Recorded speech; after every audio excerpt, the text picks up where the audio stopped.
प्रथमाष्टमी मार्गशीर मासरे एही पर्व रे घरे घरे पिठापणा आउ खास करी एंडुरी पिठार महत्व थाए। से धनी हेउ बा गरीब ओडिशा रे प्रत्येक श्रेणीर लोक निज परिवार रे एही पर्व को पालन करते। एही प्रथमाष्टमी को लोक माने पढ़ुआष्टमी बोली मध्य कहिथांते। धर्मशास्त्र विधि विधान अनुसार वर्षक 12 मास मध्यरु मार्गशीर मास श्रेष्ठ मास भावे विवेचित। मार्गशीर मासर प्रथमाष्टमी को प्रथमाष्टमी भावे पालन करा जाए। पौराणिक मत अनुसार प्रथमाष्टमी को कालभैरव अष्टमी, पापनाशिनी अष्टमी और सौभाग्याष्टमी बोली मध्य कहिथांते।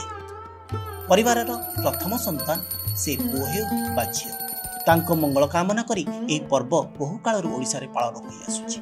माँ माने सकाळु घरर प्रथम संतान को स्नान कराई नूतन वस्त्र पिंधाई घरर ऐशान्य कोण को गोमुहरे लिपापोछा करी मुरुज पकाई पीढ़ा शिल उपरे हलदी लगे थांते एवं हलदी रे काल्पनिक षष्ठी देवी मूर्ति गढ़ी नूतन वस्त्र पिंधाई फूल सिंदूर दे पूजा करते। तापरे संतान को बंदापना करिथांती।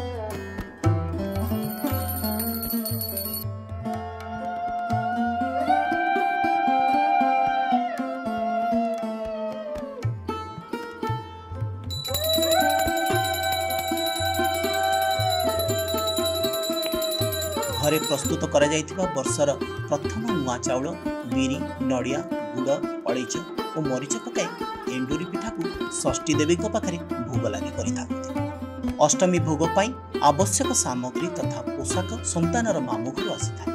अष्टमी भार नहीं मामू भौणी घर को आसुथिबारु श्रद्धारे मामू को अष्टमी बंधु बोली मध्य कुहाଯାଏ। एही पर्व रे हळदी पत्र रे प्रस्तुत एंडुरी पिठार मह किंतु नियारा होइଥାଏ। हलदी पत्र रे यह प्रस्तुत होतिबारु शीत दिने एही पिठा खाइले स्वास्थ्य पक्षे हितकर बोली आयुर्वेद मत रही। परिवारर ज्येष्ठ संतान को प्राधान्य देवा उद्देश्य रे उत्कळीय माने एही पर्व पालन करते। श्री जगन्नाथक मामू घर माधवानंद मंदिर रो पढ़ुआ भार श्रीमंदिर को आसी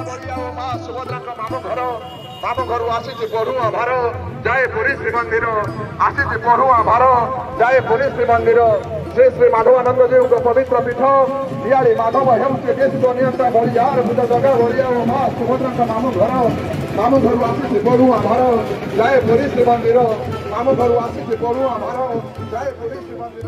सेपरि लिंगराज ठाकुर मध्य पढ़ुआ हेबा पई कपाली मठ को जिबार परंपरा रही।